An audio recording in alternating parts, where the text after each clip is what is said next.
Where's the link, by the way? Hey, we're live. Which link, Rich? For the show on YouTube. Oh, you don't see it? Why am I not able to find this? Oh. Huh. You know, there's a great clip from Howard Stern that my wife says all the time because she knows how much it makes me uncomfortable. It's a clip of Howard talking about his mom. And he turns around and he goes, I'm potting the hairs.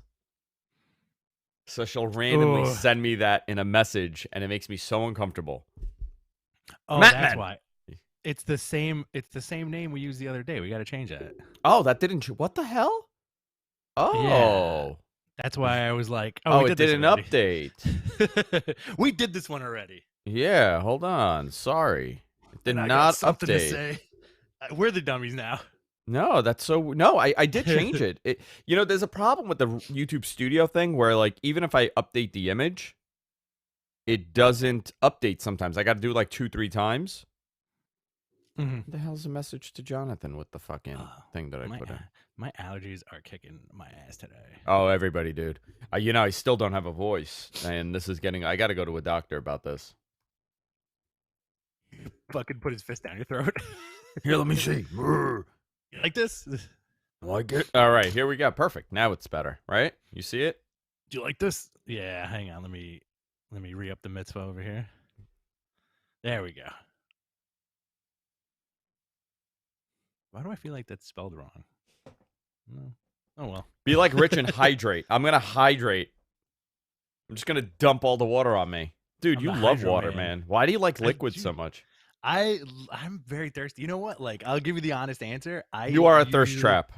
I'm a thirst trap. Before we do the show, like, I like to have a long morning. So I wake up, I run for a couple of miles, I pump, and then I have like a nice breakfast, and then I'm just thirsty for the rest of the day because of all the sweat I release into the world. Okay. Got it. That's pretty much it, man. I drink a lot of water, dude. I drink maybe a case of water every half every 2 days. The world's oceans are the water supplied by you. Oh, you're just recycling it constantly.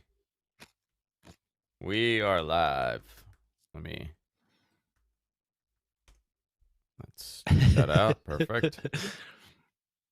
And Mr. Gonzo was like, what are you guys going to talk about today in the group chat? And I was like, we'll just go back into the dummy joke again. That's it. That was great. That's it. Let me open up the notes here and close out some Windows 95. Windows 95. I had a Tesla pick me up in an Uber yesterday. And this guy was really into the fact that he drives a Tesla. Oh, yeah. So the entire ride from Midtown Manhattan to my house at like 11 o'clock at night, all this guy did was talk about how awesome he is with his Tesla. Where do you find these guys? Dude, they just find me. Was this an Uber? I got to tell you, a homeless guy, I got off at 8th Avenue. He gave me a wet willy. I was coming up the stairs. He's like, hey, Poppy. And he go, and just stuck it in my ear. And I go, thank you.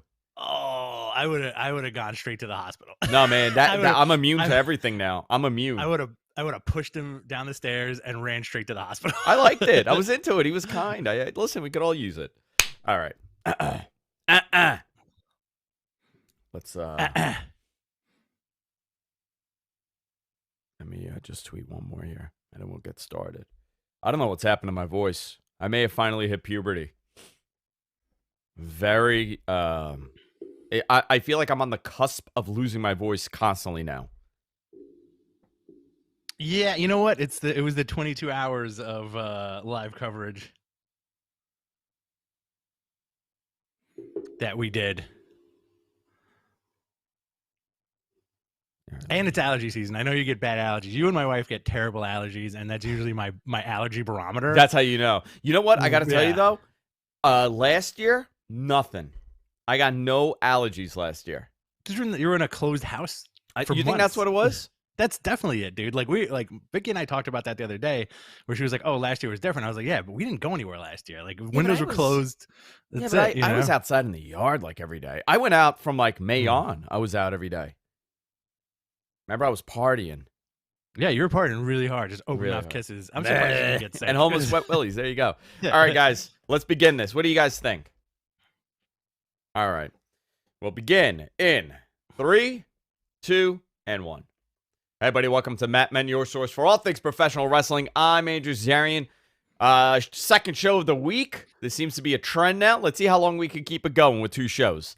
With me, as always, is the wet to my Willie, Rich Stambolian. Ooh, I put this dirty finger in your ear, bud. Yeah, man. Is that a thing anymore? Are noogies and wet willies still a thing? You know, we were weird in the 90s. My brother is 13 years older than me, and maybe once a year, either he or I will give each other a wet willy. Just to do it. Have a giggle. Just to have a giggle. I do it to Deacon all the time. I constantly give Deacon wet willies. You know what? I got to tell you, there should be a documentary on weird middle school 90s bullying with early 90s bullying with noogies, wet willies, and wedgies. Indian burns. Indian burns? Yeah, that was a thing. Do you call it that anymore? Who knows? Why not? I don't know. Do you call it that? I mean, what a weird thing. Like, you're grabbing someone's skin, you're doing this thing to it. Bizarre.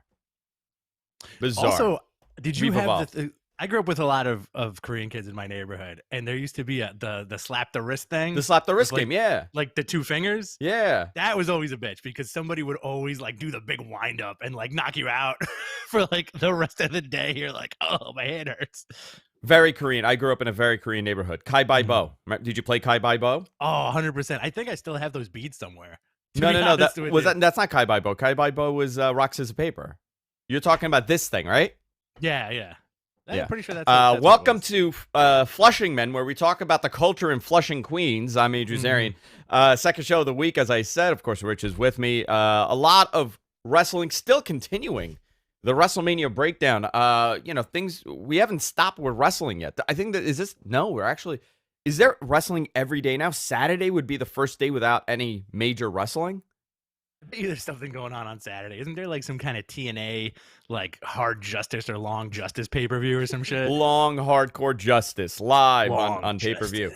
Presented by DirecTV. No, I think Saturday would be the first day, but there's a ton of wrestling. And, I got to tell you, for the most part, it's been positive. Tuesday we did a show on Tuesday because we just wanted to do the fallout of the Raw after WrestleMania because it's such a big event. And it was a non-event, which was extremely disappointing. I don't know how you felt about that. Listen, we talked about it on Tuesday, but that Monday, I think we established it was a dud. Big time. And we got to move on. I honestly think Friday night SmackDown, tomorrow SmackDown, I have a feeling it's going to be rocking, dude. Tomorrow SmackDown? I kind of have a feeling like it's going to be challenge upon challenge upon challenge. You're getting Bianca Belair. First night as women's champion. You're getting, on her brand, you're getting the Roman Fallout, Edge, Daniel Bryan. I kind of feel like Roddy's going to show up after last night's NXT, and I kind of feel like somebody else is going to show up too. I don't know about a major surprise, but I feel like it's going to be like a tight show. Yeah, man. It's interesting to me. The whole concept of what they're doing is interesting. I do agree with you. I think Friday we're going to have a much better show than we had on Monday, and that'll be the conversation all Friday night and Saturday morning about how they put on this much better product, and it's quite obvious now that the A show is SmackDown. I mean, we know that the A show is SmackDown at this point, right? You got Roman Reigns there. So wherever he is, that's the show. But, this may be the first real definitive moment where we're like, you know what? Raw is the crappy show now. It's tough. I feel like the more people engage in streaming media and social media and just the consumption of a product, I feel like a Monday night just gets rougher and rougher and rougher, where I think a 2-hour Friday night show is way more palpable and digestible, Yeah, big time.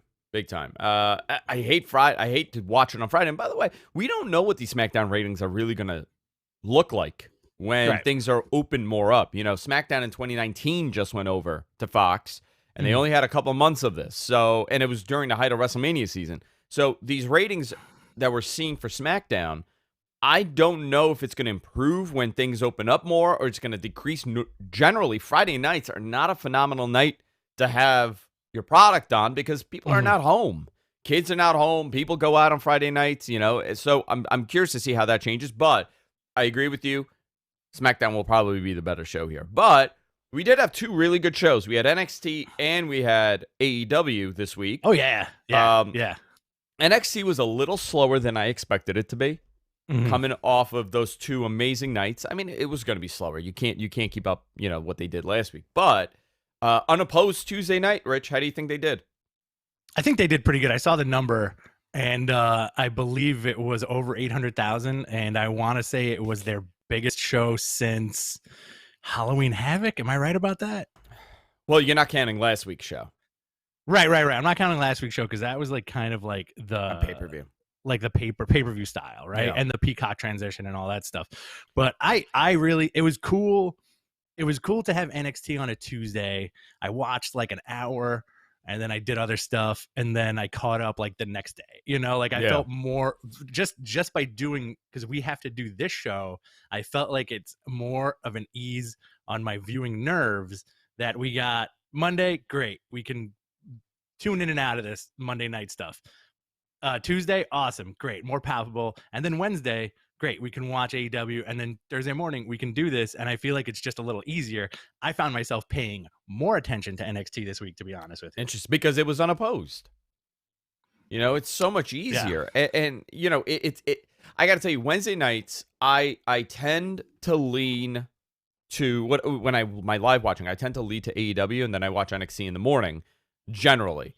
This was good to be able to watch both, live, which I enjoyed. I thought it was a decent show. The show began with Karrion Kross with a promo with Scarlett. I thought Karrion did great.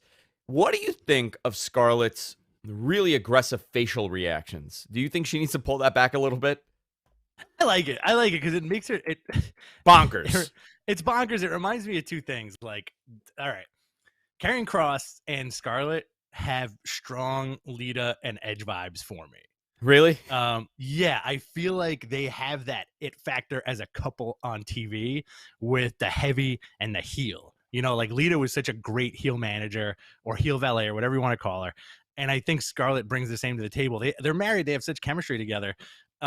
She also reminded me of, you ever see that Saturday Night Live bit with Bill Hader and Kristen Wiig, the Vincent Price show? Yeah. Where I forgot the name of the actress, but Kristen Wiig does this character that it's just all gnarly facial expressions. And that's what Scarlett kind of reminds me of. The, not the occult, the, what is it called?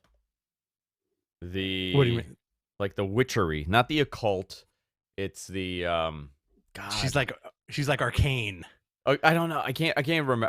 God, I lost the word. But the facial reactions are so nutty, and he's like cutting this a really good promo. I was like, I think it took it away a little bit from me if I'm going to nitpick it, but it wasn't really. It was really good. Cross put Balor over as one of the greatest of all time, and Cross also put out a challenge to anyone who wants to step up. I thought it was a good beginning of the Karrion Kross era for NXT.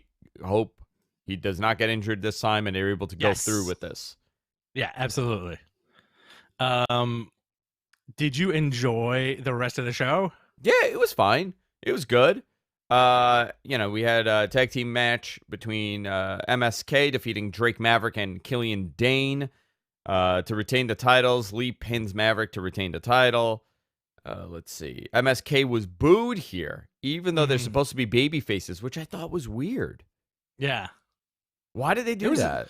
I don't know. There was a few. There was the live crowd because we heard chants later on in the night. It's a good question. I feel like people just love Drake Maverick at this point. I think he's like a super underdog, and I think that might be it. Considering he was fired and rehired. And by the way, today's the anniversary of the COVID firings. Wow, crazy. 1 year ago, flies, dude. Yeah, today was the beginning. So Imperium shows up again. Imperium, I think, is going to be like the crossover faction now. Let me see. Imperium. Wow. Hold on. Sorry. I lost this page. The whole thing just crashed on me. Read it, Rich, because I lost the notes. I'm looking at nothing. So NXT was booed. Alexander Wolf comes out, confronts Killian Dane, Imperium attack, and then Imperium walk up the ramp. So they're kind of establishing, not without Walter, they're kind of establishing Imperium is going to be like the dominant faction now going forward because Undisputed is done. Roddy moved on. He's put his resignation in. So now I think the concentration is going to be on Imperium as the big bads on NXT. Yeah. I think they're a good tag team. I think this is cool. And I think their tag team division is really heating up. MSK is looking good. I for whatever reason, Dane and Maverick do something for me. It's a bizarre odd couple tag team, which I like, and obviously Imperium is Imperium. They also did a Fallout exclusive footage from NXT from the unsanctioned match where Cole and O'Reilly are like dead. They were fighting at the hospital. They recreated the opening scene of Rocky 2. So good. Mercedes, and I think that's interesting. They're going to continue with that, obviously. Mercedes Martinez defeated Jessie Camilla with Robert Stone. I want to say Roger Stone, but that is not the right Stone. No, that's the Penguin. Well, that's the Penguin. He really is the Penguin, that man. And then what was the... Okay, so I left the room and I came back. So why was Robert Stone giving money to Martinez? I totally missed that part. Guess what? I also left the room. Okay. And never came back. All right. Yeah. I got lost on this because it's not that, like everybody does a job, but like I'm personally not big on Robert Stone and Aaliyah. So I kind of just like left. Okay. All right. I did the dishes, I think, for like 5 minutes. Kushida defeated NXT Cruiserweight Champion Santos Escobar to win the title. That's great. This was surprising. So Kushida pins Escobar to win the title in a really, really great match. And we were talking about this a couple days ago where we were saying, what's next for Kushida? Yeah. He's not going to be propelled in a main event picture. I mean, I just feel not to take away from anything of his ability. It's just not presented in this manner. But I do feel a title should go on this guy. And you said, you know what? He's been light heavyweight champion, and he's been IWGP light heavyweight champion in NJPW. Why don't you put him in that division? That's exactly what they did. And I thought it was a cool win. It was out of nowhere. My favorite part about that was the visual at the end. It was perfect timing by Kushida's part where he got the belt and then rose out of the smoke at the top of the ramp. I don't know if that was planned or not, but it looked friggin' awesome. Yeah, and Finn Balor had challenged him. Finn Balor comes to the back and he's like, I'm the guy, blah, blah, blah. And Kushida and Regal are there. And you got also like strong. It reminded me of it reminded me of William Regal and Tajiri. Yeah, okay. And I'm like, I kind of want to see this happen again with these two. I heard he was supposed to come back, Tajiri. Who, Tajiri? Yeah.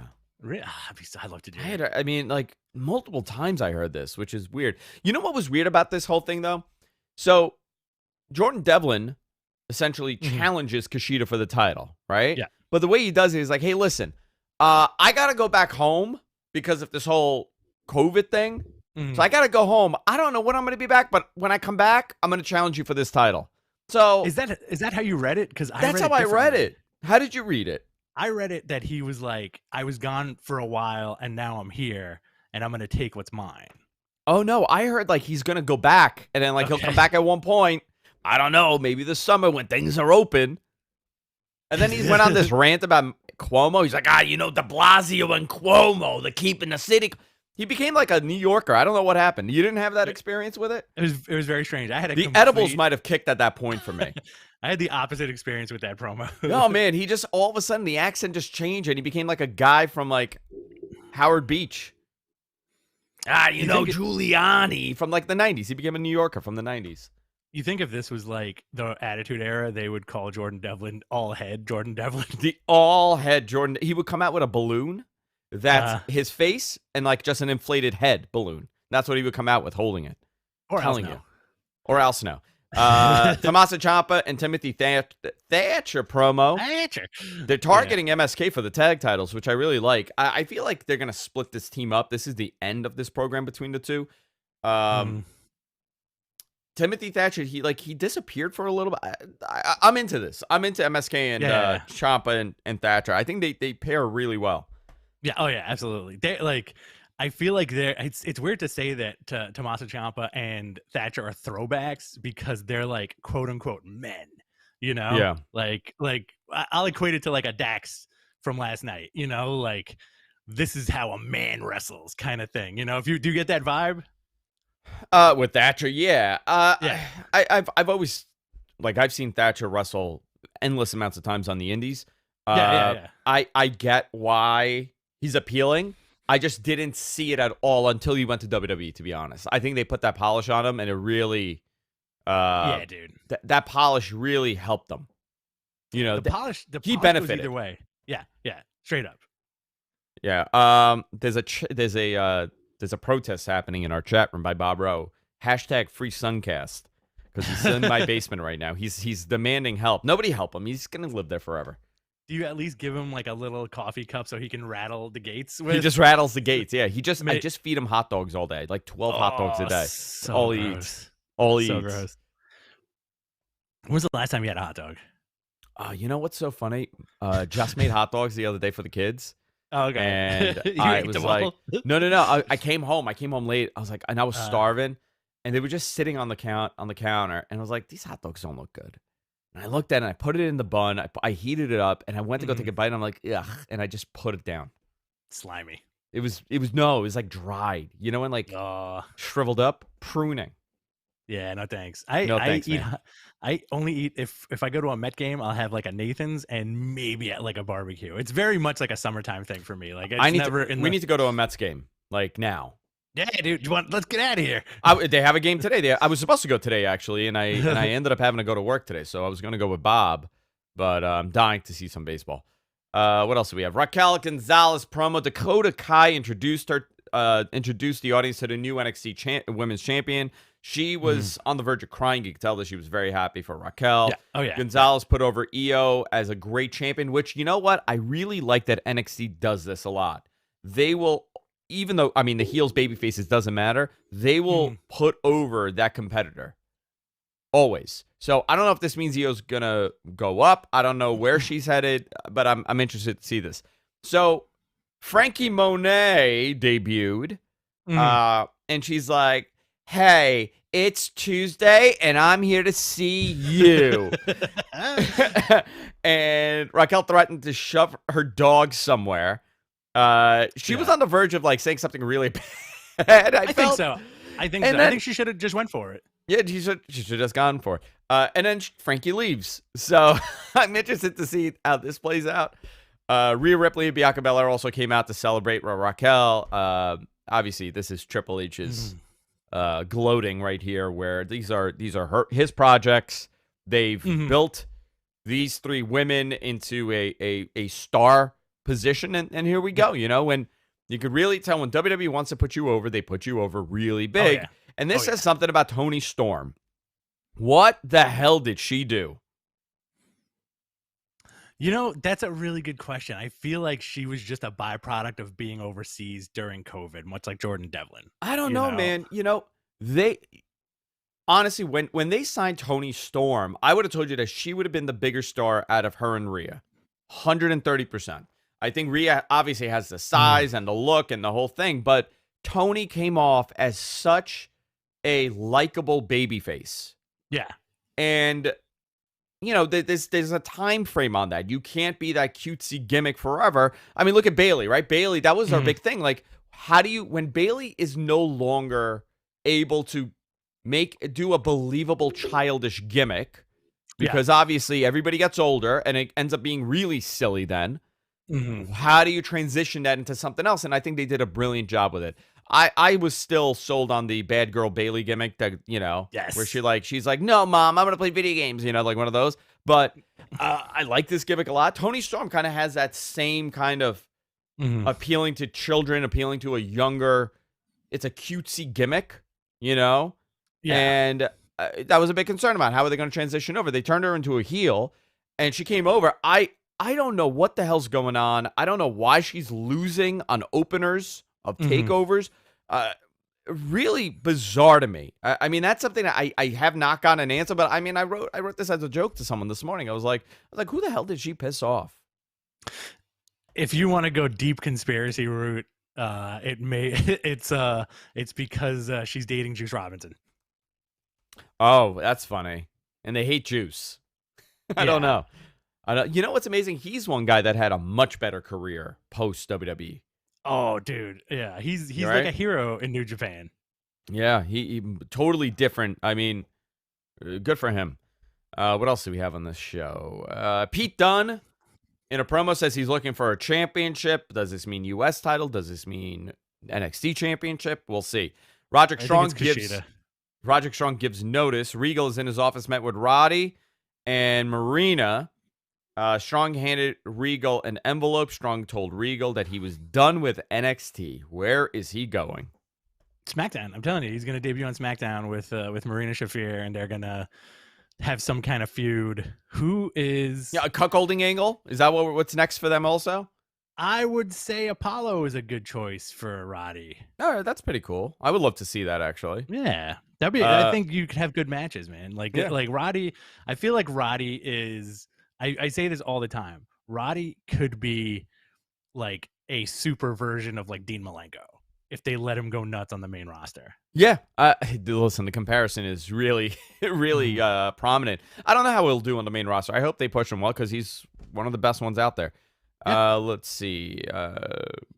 So we also had Isaiah Swerve Scott defeating Leon Ruff after losing clean. Ruff attacks Swerve backstage. That was great. That was a great match. Very good match. Swerve is awesome, man. The former Shane Strickland, like he's a big dude. He's getting bigger. His promos are getting better. They're putting a little more money into him. His entrance gear looks good. If it's one thing I gotta say about like the promos on NXT for the most part, or even like Monday Night Raw or like some guys on AEW, is I feel like a lot of these younger dudes and women would benefit from taking acting lessons or just almost emulating characters in different films, right? Because it seems to me like all the promos on NXT for the most part sounded exactly the same. It has the same cadence. It has the same bullet points, you know, like, and the weird thing about that is, you know, if you're on TV, you have some kind of big personality behind you that got you to where you are, right? Yeah. But I think it's just weird. Like, listen, how many people do you know and that I know that we hang out with? Guess what? Everybody talks friggin' differently. You know, nobody speaks the same. And I feel like that samey delivery is just, it's sometimes when I listen to it, it takes me out of it. Yeah, you know, wrestling tends to do that a lot. They like to do that with their promos. Like, listen, the 90s, even though everybody had a different delivery, everybody said the same thing. The fact of the matter is, you know, pillar to post. I do find it interesting when the promo styles differ so well, so differently, where you normally, you're right, NXT, it's interesting to me compared to the main roster. Main roster promos are terrible, atrocious. I think that's a byproduct of being under such strict TV time sometimes, you know, where, by the way, unless you're like, you know, one of the good ones, unless you're a guy that they love. You have like a little leeway to go over, you know, but everybody has like this insane, like, all right, you got to look at camera one. You have 33 seconds to get this out, you know, and then like somebody hands you a piece of paper with a change on it. And you're kind of like, you kind of have to like, all right, I can memorize these 3 lines and let me go out there and do it. So it's a little weird sometimes, you know? Yeah. It is weird. What else do we have? We got the main event: Ember Moon, Shotzi Blackheart, Dexter Lumis, Bronson Reed defeating The Way, everybody, Johnny Gargano, Candice LeRae, Austin Theory, and Indy Hartwell in like a big intergender tag team match. I think the big angle here was Indy Hartwell trying to get busy. She's trying to get it on, and I kind of like that that tweak to her character. I also feel like Johnny Gargano is really coming into this heel persona that much better. I am not a fan of it. I got to tell you, not a fan of Johnny Gargano's heel character. I think he's such a great babyface where I can't believe it's too hokey. You know, it's too put on because he's such a nice guy. So I have a very difficult time connecting to that character. That whole way thing, I have a difficult time connecting to it, but that's just me. I don't mind it. It's funny that you're like, oh, he's such a nice guy. But I'm like, imagine if he was like truly like a piece of shit. A piece of shit, yeah. Like backstage, just the biggest piece of shit. So NXT did 805,000. I don't know if this is good or bad. I think they did a 0.22 in the demo, which is they could do better, obviously. Tuesdays are, I think they're on a fine night. This will be the average. I think they'll be between 800 and 880 on average. depending on what that match is. Occasionally, if they do like a mega show or like a takeover style show, maybe they'll be in the 9s. But I think this is where we're going to sit with NXT for a little bit. I think this is a positive. I see growth for them. I see more opportunity to do some cool stuff when you're not programming against another product. Maybe they could go back to how it used to be a little bit. I don't know if I'm reading into this too much, but I feel like on commentary there was like a dig on the Bullet Club stuff. What did they say? The 3 ladies in the ring with the championships, Bianca Belair, Rhea Ripley, and Raquel Gonzalez. I think Beth Phoenix made the comment, these are truly who run the wrestling business. Interesting. And I'm like, oh, that's interesting. I wonder if that's like a dig or like that's just like it says, this is Triple H gloating, I think it was Triple H gloating more than anything. But again, that's a weird conspiracy theory in my brain. Yeah. Before we go into AEW, I want to thank our sponsor this week, and that's Canvas Theory. Great product. Listen, I'm a big fan of wrestling apparel, but I also don't want to wear a wrestling shirt every time. That's kind of so in your face. Well, listen, I think sometimes I just want to be subtle, and this is awesome. They have a great set of snapbacks inspired from American Pro Wrestling, Japanese Pro Wrestling, and obviously Lucha Libre. You can go check it out at canvastheory.com, and if you use the offer code MATTMEN, you get a discount. You get 10% off your first purchase with Canvas Theory. canvastheory.com. Let's talk about AEW. Started off with a bang. Really interesting promo. They came off with a promo to begin a backstage recording, obviously, of the Young Bucks talking about why they did what they did last week. First opening match, big match, and I'm curious how this affects ratings. I like that they start things off with big matches now on AEW. You're not just getting the typical, opening match. You're getting a world title match, a AEW Tag Team Championship, World Tag Team Championships on the line. Young Bucks, Matt and Nick defeated Death Triangle, Pac, and Rey Fenix. Great opener. Lasted about 30 minutes. So good. So good. Did you enjoy the match? I did. I very much liked it. It was a really good match. Everybody looks so good. There's so many takeaways you can make from that match where you look at a guy like Pac and you're like, yo, WWE sat on this dude for so long and did nothing with him. Do you think they could have done something with him? I mean, not that his own ability, but the way WWE thinks. Do you think they could have ever done something big with him? I think he was on the way to doing something when he was calling himself like the king of the cruiserweights. That little personality tweak was awesome. And then all of a sudden, blah. They really could have pushed this guy to the moon. He could have been a contender. He could have been like another Rey Mysterio, I think. The guy's got a personality and he's got a move set. He looks amazing, but you never know. It could be just that one person in the back who's like, I don't like this guy. I don't like his ears. And that's it. You're done. Yeah, like something weird like that. And then, the Bucks have been doing this for so long. Their new heel tweak is good. Rey Fenix has nothing but an upside. Big time. Dude, he's from another planet, man. And I do like how every week this guy comes out and does something completely different and insane, Yeah. Yeah, listen, it wasn't bad. It was a good opener. It was a really good opener. Yeah. What else do we have here? We had Jade Cargill having a kind of like a return match with Red Velvet. Great second match. Great outing for these two. They're rookies, right? This is Jade Cargill's third or fourth match, and Red Velvet just got signed to this deal. They look good. They worked their spots very well. It was very entertaining. Nice and quick too. I did not love this match. It was okay. I think that Red Velvet. I think Jade looked okay. I think Red Velvet, to me, I would say she was a little worse than Jade. But I think there's a lot of upside with Jade Cargill. Tremendous. Oh, absolutely. She looks amazing. I feel like, on entrance alone, I do feel like WWE would look at that replay and be like, we could have totally kept her. Because they had her do drills. I think she had tryouts and some kind of thing at the Performance Center for a while. Yeah, and I don't know what happened. Maybe it wasn't for her. Listen, it's not for everybody. Anthony Go-Go with the Factory defeated Cole Carter, one with a gut punch. I don't know. What do you think of Anthony Go-Go? You know what? I think he's a good pick for a rookie.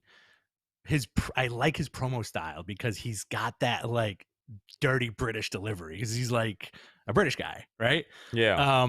The match was okay. It was fine. You know, like the gut punch is interesting. I feel like whoever the guy he wrestled, Cole Carter, sold it like nobody's business, you know? And I think they're building up, they want to build up the factory as like another faction, you know? Yeah. And we'll see what happens. I know you're not a big fan of QT Marshall. It doesn't do anything for me. It's fine. It Okay. is what it is. Chris Jericho with Sammy Guevara. I was going to say Sammy Callahan. I don't know why. Sammy Guevara defeated Dax Hardwood with Cash Wheeler. Special guest enforcer Mike Tyson. This ended up becoming a schmoz at the end, where Tyson got involved physically, and Jericho inducted him into the inner circle. I'm curious what happens with the Tyson stuff now. Do they lead up to something else with Tyson? They explained that Jericho apologized to Mike Tyson, and that's why things are fine now. So at least there's continuity there. You know, they're continuing it. They just didn't forget what happened. I also like how Tyson took a page out of civilian clothed Kenny Omega and came out with like salmon shorts and just like a white t-shirt. I know. Like looking like a normal dude. This was good. I mean, not bad, right? Hard-hitting match, man. I love it. I enjoyed it. I like the dichotomy of the show. And I do think that there's a lot of stamp of Jericho on this. And he's mentioned this like on his podcast and like several interviews where, you know, AEW sometimes has an issue with like, well, this is the style we're going to wrestle and these are the spots we're going to do. And sometimes there's overlap, you know? I think this was a good example of, okay, you had your 30-minute tag team match. They're doing like a modern style pro wrestling match where nobody sells and everybody's a superhuman. You have your ladies match, right? You're like almost your David and Goliath type match. You have the showcase for the rookie, and then you have a hard-hitting wrestling match. Yeah. And I think that's what it was, you know, with like the interference and the fights and all that stuff. They got everybody on TV. It was what it was, and I really enjoyed it. And I like that, you know, like I also think that Cash, he either he got jaw jacked a bit or he sold it very well. He sold it really well, yeah. Looked brutal. That punch from Tyson looked brutal.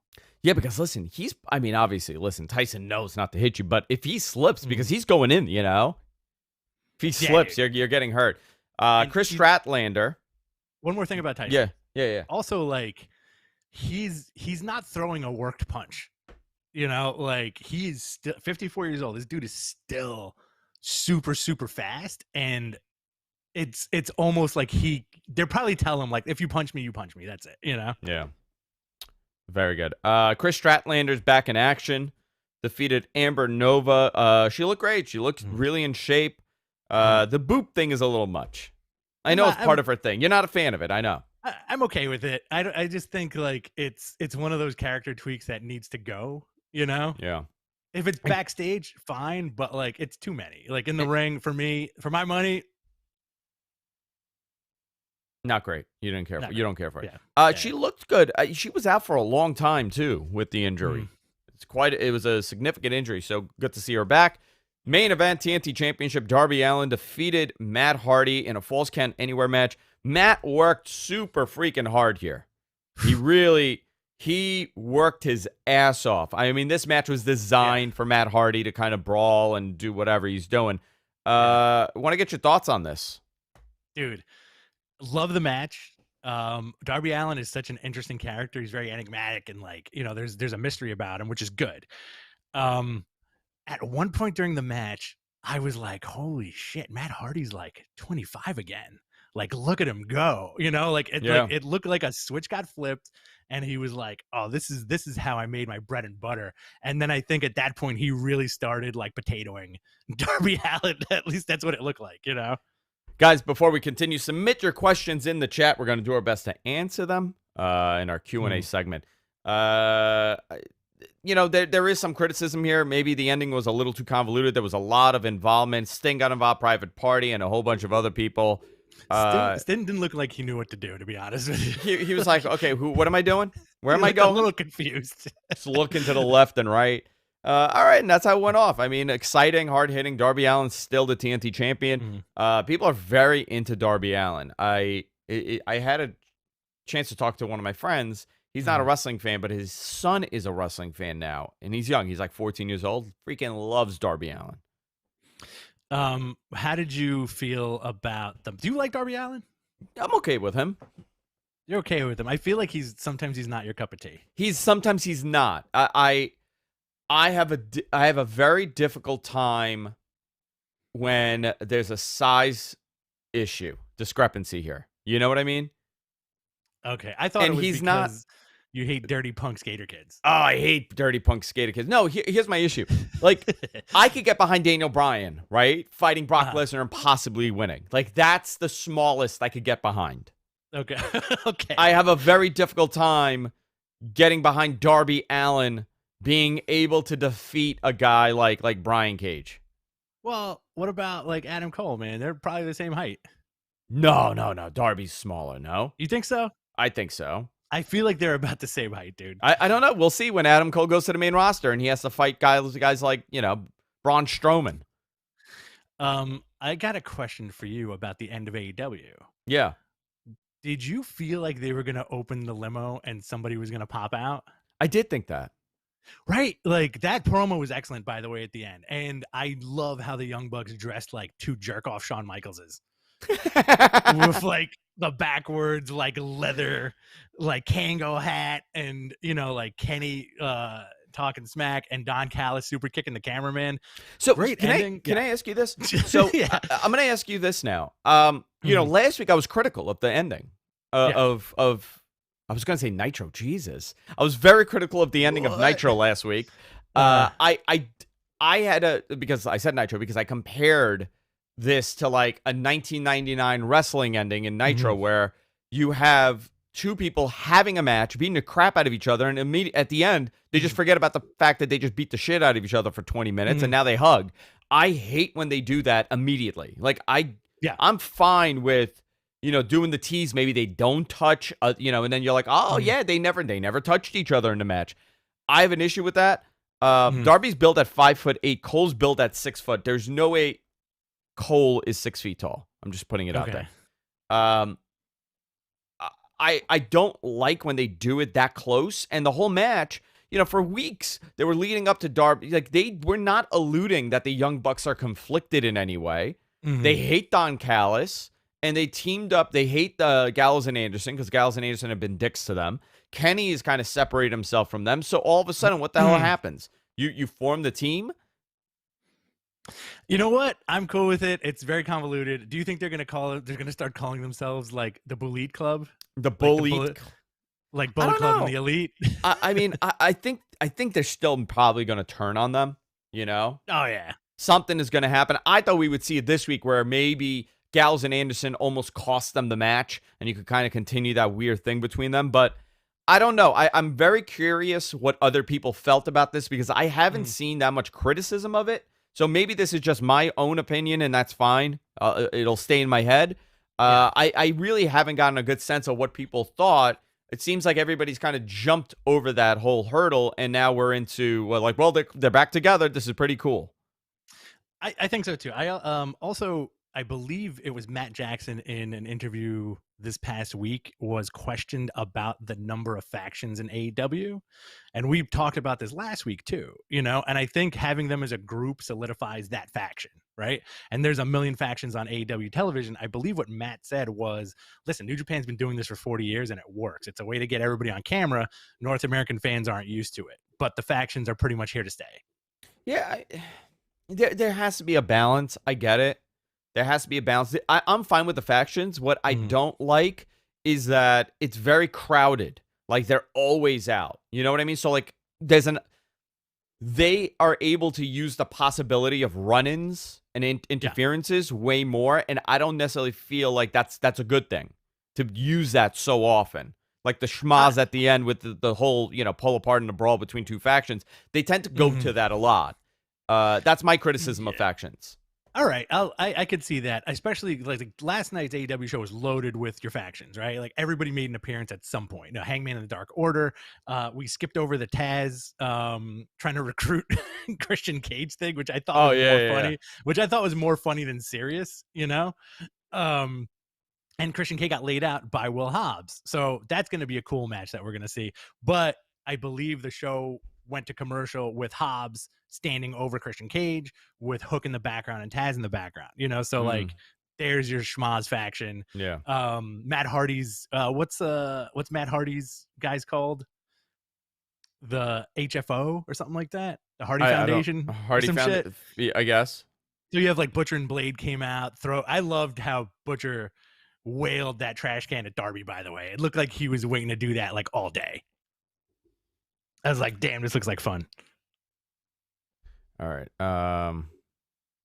Yeah, we got about 20 minutes, by the way. Okay, good. All right, let's do Q&As, boys and girls. Submit your questions in the chat room. We'll do our best to answer them. We also have some other notes here. Raw ratings, they did 2.026, up from 1.7 million. Obviously, it was going to be up because it's a night after WrestleMania, night after WrestleMania, and a lot of people expect there to be a big debut or a surprise or a hot angle. They did absolutely none of that, and it just sucked. I would like to meet the person that thinks it was a great show, because there has to be one out there that somebody thinks this is the Hardy Family Office. That's what it's called. Yeah. Okay. Yeah. I'm curious who that person is and what you enjoyed, because there was nothing enjoyable about that show except for how dumb Matt Riddle is now. Oh, he's on the team, bro. He's on Team Dummy Squad, man. He's on it. We decided who else were you putting in there? Oh, yeah. I texted. This is the first thing I texted Andrew this morning too. I was like, I got who fills out the Dummy Squad. So it's Braun Strowman going backstage and going, "Who wants to join my team of dumbasses?" Matt Riddle, number 1. All right. What about you, Mace? Oh yeah, you're down for the Dummy Squad. What about you putting Mace in there? Mace, what about you, Chi-Bar? We'll call you Face and T. This is my A-team of assholes and dummies. I love it. Nitwits. What did Archie call Edith on All in the Family? I can't say that on the air. No. It was something close. Dingbat. Dingbat, yeah. Dingbat. Archie Bunker from Astoria, Queens. John Moxley also had a wild week. He got turned on by the Young Bucks last week. He lost that Bloodsport against Josh Barnett, which was really good. And then he challenged Nick Cage at the end of spring break on Friday. And also, Yuji Nagata has accepted his challenge for the IWGP US title. Busy guy. Busy guy. All right, Q&A time, boys and girls. What do we have? All right, we got Corey Richmond saying, why is AEW not promoting the Impact pay-per-view with Omega versus Swan on April 25th, right around the corner? And what are your thoughts on Evalise's release? Let's try to say that 3 times fast from AEW. Maybe they'll promote it this week on TV. I don't know. I mean, do you want to? It's weird, right? They got an open work relationship, obviously. Mm-hmm. But do you want to start promoting a pay-per-view that, every week? I think we'll see that this week. Obviously, there has to be some line put together here where it's not just let's promote Impact every single week on TV. I think there's more promotion on the Impact side for AEW than there is on the AEW side. But we'll see what happens with this. I believe it's April 24th. So this is going to be interesting for Kenny Omega on how this plays out, because if he wins that Impact Championship, you're beginning this belt collector thing. He still has the AAA title, right? Yeah, I think he's still the mega champion. He's not coming out with it, which I'm surprised. Yeah. Very curious. Maybe about that. Let's maybe wait until he. Do you think he's going to beat Rich Swann and take that championship? He's going to stand tall at Impact? I think so. I think that's a good move. I think that does something to it, because now he could hold on to those titles for a while and then finally lose it to somebody, and start losing all those titles. You could start with Impact, and it'll put some good heat on the guy that beats him. Ivelisse getting released, not surprised. Are you? Mm-hmm. No, not at all. I feel like it was bound to happen after that whole flub with Thunder Rosa on national television, Yeah, that like was with the not no good. selling and all that stuff. Who knows, man? Like, obviously, there's two sides to every story, but according to Evilise and her social media accounts, she's saying it's not her fault; it's backstage politics. But And she's had a problem in every locker room that she's ever worked in. So exactly, but she's also said it's all because of backstage politics. yeah, it's backstage politics. I mean, she obviously has a she's a difficult person to work with. Seems that way. Yeah. Tim Anger asks, will Cole move up anytime soon? And will Roddy and Cole get buried after a few months? Um, I don't know. I don't know. It makes me nervous because these guys are so good, and they tend to flub guys that are that good. It's Yeah. not. It's unless you're this gigantic thing. By the way, Vince has totally gone back to his trope of giants, Big boys, baby. big boys. That's his thing now. That's what we're going to see more of. There's obviously a direct direction this company is going, because if you look at all their champions and you look at what it looks like, these are giants, and who they're bringing in, these are giants. I think the days of the smaller guy being a top guy in this company are slowly getting pushed back a little bit. Not saying it's going to go away. Pure talent always works, but they're going with size again. They're So headed bizarre, that right? way. They love flip-flopping on that, It's been a couple years, so they haven't done it. So now they have an opportunity. They signed a lot of big guys. Omos, great example of a giant. Bobby Bobby Lashley, Lashley, Drew, Roman's a big dude. Randy's a big dude. I mean, you're seeing all these guys where what do you do? Brock Lesnar when he comes back? Dabakoto, Who?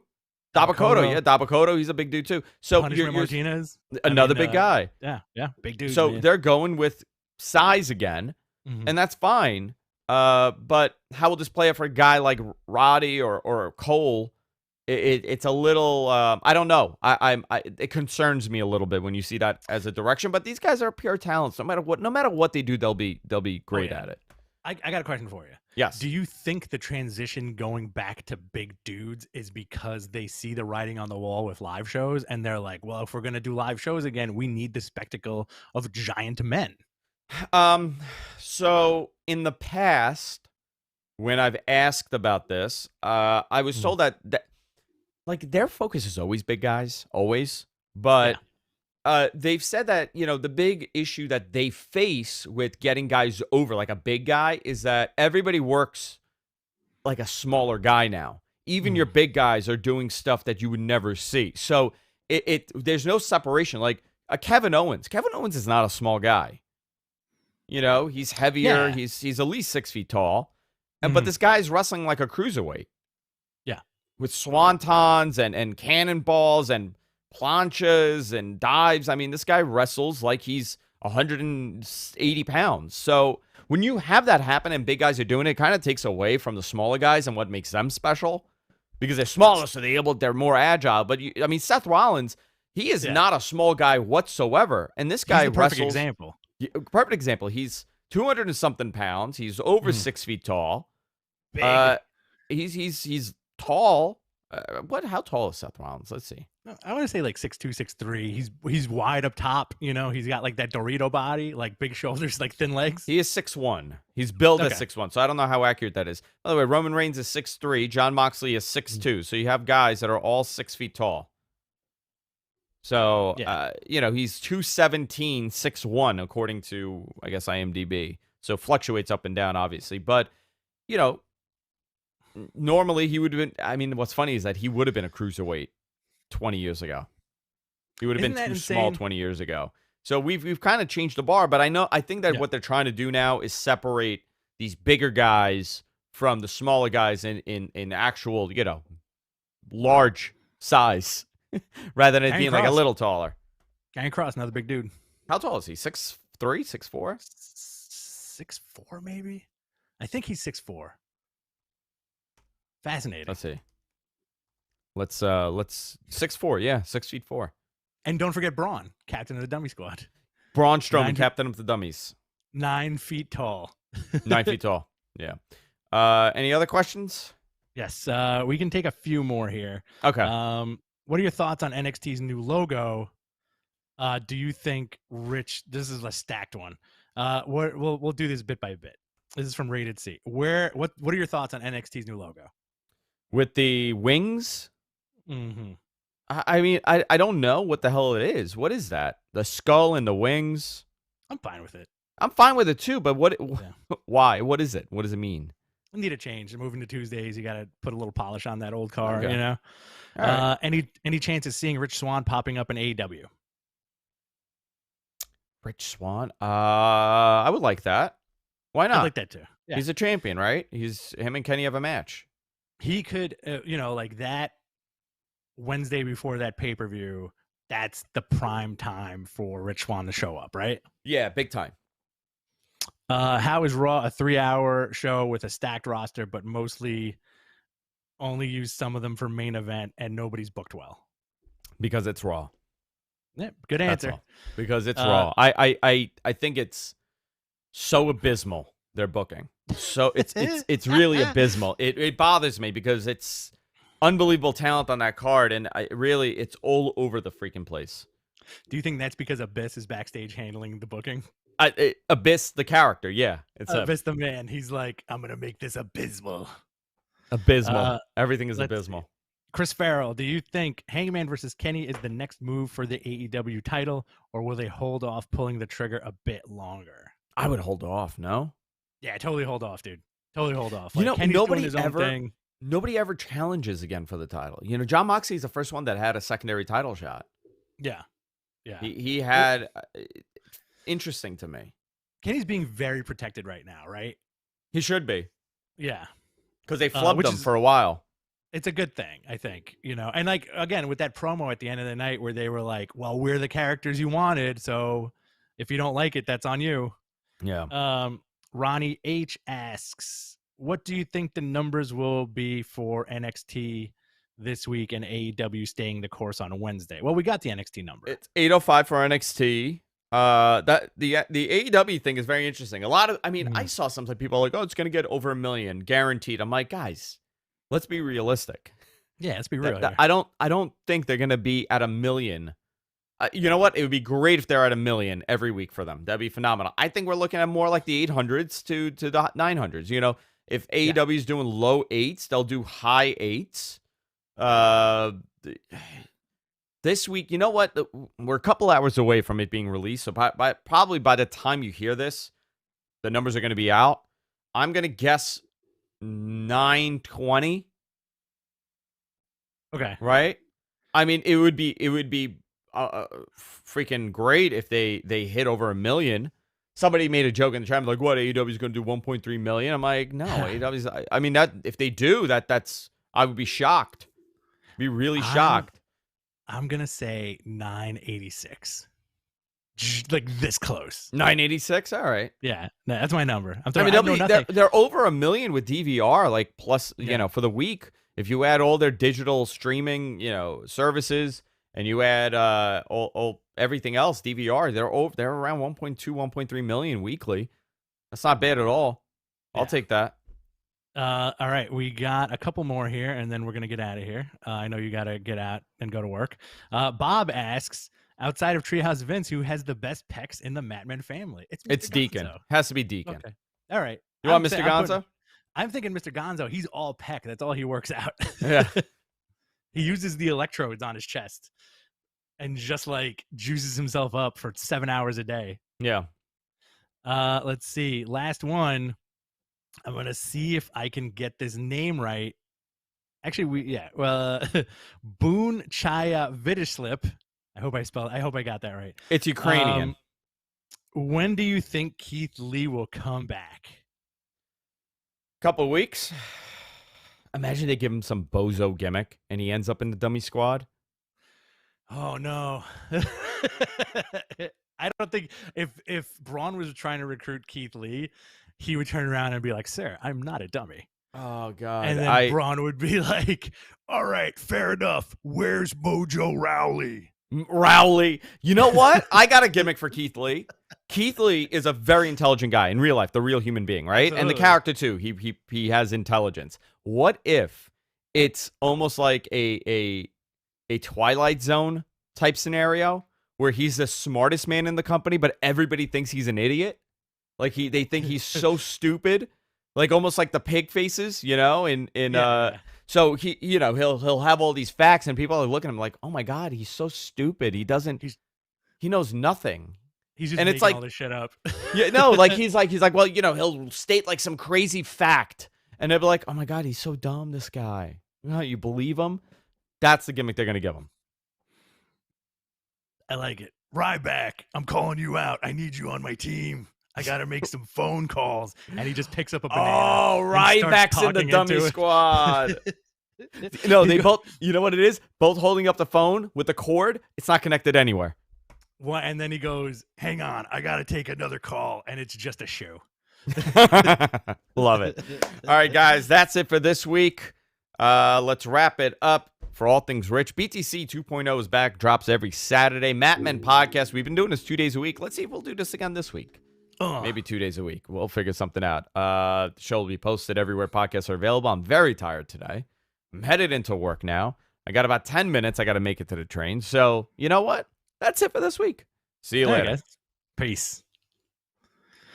Very nice. Thank you, everybody. Get to work, you bum. Thanks, guys. Thank you, chat room. 1 year ago today were the cuts. Yeah. Crazy. Yeah, crazy. Time flies, man. Time flies. All right. I'll see you guys later.